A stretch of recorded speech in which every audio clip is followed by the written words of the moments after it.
Hello दोस्तों, स्वागत है आपका आपके YouTube channel learn by brilliant में। दोस्तों आज आपके लिए एक छोटा सा मैं टॉपिक लेके आया हूं जिसका नाम है पर्यायवाची शब्द। ठीक है दोस्तों, पर्यायवाची शब्द क्या होता है? तो ये एक ऐसे शब्द होते हैं जो समानार्थी होते हैं। शब्द जो होते हैं वो बार बार पर्याय होते हैं, यानी समानार्थी शब्दों को पर्यायवाची शब्द कहा जाता है। किसी भी शब्द का पर्याय जो होता है उसका समानार्थी शब्द होता है। ठीक है दोस्तों, तो इसी तरह आप लोग हमेशा याद रखिएगा कि कंपटीशन में कुछ ऐसे शब्द होते हैं जिनको आप ट्रिक के माध्यम से हमेशा माइंड में सेटअप कर सकते हैं कि उनका पर्यायवाची शब्द क्या होता है। आज मैं उन्हीं शब्दों का आपके सामने डिस्कस करूंगा और बताऊंगा कि वो ट्रिक के माध्यम से कैसे आप माइंड में सेटअप कर सकते हैं। चलिए शुरू करता हूं वीडियो को और आपको दिखाता हूं कि कौन कौन से शब्द का ट्रिक द्वारा आप हमेशा माइंड में रख सकते हैं। जैसे एक शब्द होता है, उसका शब्द होता है जो वो शब्द है पानी। ठीक है दोस्तों, पानी का पर्यायवाची शब्द क्या होता है वो आप लोगों को पता नहीं होगा, मैं बता दे रहा हूं फिर भी। देखिए क्या होता है, तो पानी को जल भी बोलते हैं, जल इसका पर्यायवाची होता है। नीर होता है, अंबु होता है, वारी होता है और तोय होता है। ठीक है दोस्तों, हम 5 शब्दों पे आपको समझाने की कोशिश करेंगे कि ट्रिक के माध्यम से आप कैसे कोई दूसरे शब्द का कैसे बना सकते हैं।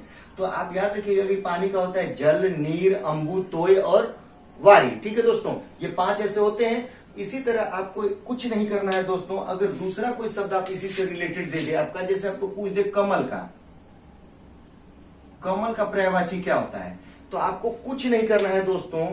आप ये याद रखेंगे तो कमल का भी आपको याद रहेगा। कैसे याद रखेंगे?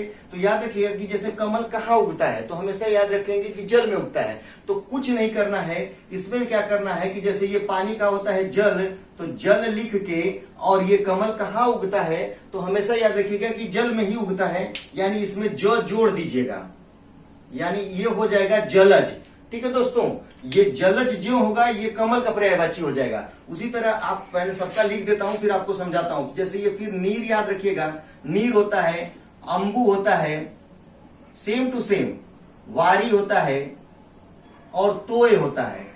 ठीक है, इसमें कुछ मत करिएगा आप लोग। बस इसमें जैसे मैंने बोला ना कि कमल कहाँ उगता है, तो हमेशा याद रखें कि जल में उगता है और जल में का ही ज लीजिएगा और सब में जोड़ दीजिएगा। जैसे नीर में आप जोड़ देंगे ज, तो नीरज, नीरज कमल का पर्यायवाची होता है। उसी तरह अंबु में जो होता है ज जोड़ देंगे, अंबुज तो कमल का पर्यायवाची हो जाएगा। वारी में ज जोड़ देंगे तो वारिज ये भी कमल का हो जाएगा। और तोयद में आप तोय में आप ज जोड़ देंगे तो ये भी हो जाएगा आपका क्या, तोयज, यानी ये भी इसके माने भी होता है कमल ही। तो आपको लगा ना ये कितना आसान ट्रिक है। और भी शब्दों पे आप लोगों को समझाने की कोशिश कर रहा हूं जैसे और आसान क्या होगा। फिर देखिए आप लोगों का एक शब्द होता है, जैसे ये पानी हुआ, कमल हुआ, उसी तरह आपको याद रखिएगा एक शब्द होता है बादल। ठीक है दोस्तों, बादल। अब बादल का पर्यायवाची क्या होता है तो आपको रटने की जरूरत नहीं है दोस्तों, बस इसी ट्रिक को फिर फॉलो करिएगा। जैसे अब मैं फिर यही शब्द लिख दे रहा हूं आप लोगों को कि जैसे यहां भी जल लिख दे रहा हूं, ठीक है, उसके बाद आपका नीर लिख दे रहा हूं, ये पानी वाला फिर से उतार दे रहा हूं आप लोगों को। अंबु भी आप लोगों को याद ही होगा, यही है, बस पानी वाला याद है आपको। वारी भी उसी तरह याद है आप लोगों को और तोय भी उसी तरह याद है।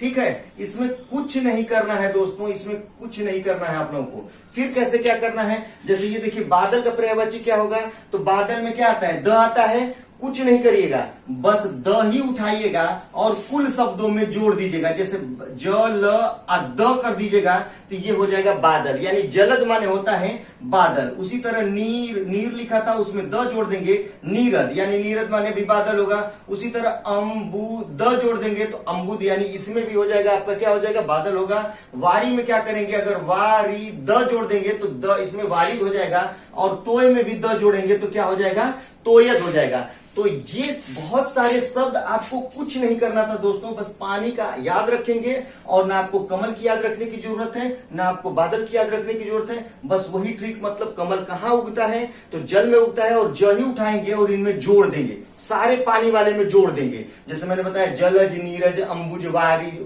और आपका तोयज। ठीक है, ज जोड़ने से ही सब बन गया बादल। उसी तरह बादल में क्या होता है कि बादल का पर्यायवाची जब लेंगे तो वही जल वाला सब रहेगा, जब याद रखें बस वही रहेगा। उसके बाद खाली उसमें सब में द, चूंकि बादल में द आता है और उसी का लास्ट वाला शब्द में मतलब जल के अंतिम में द जोड़ देंगे, यानी जलद, नीरद, अंबुद, वारिद और तोयद।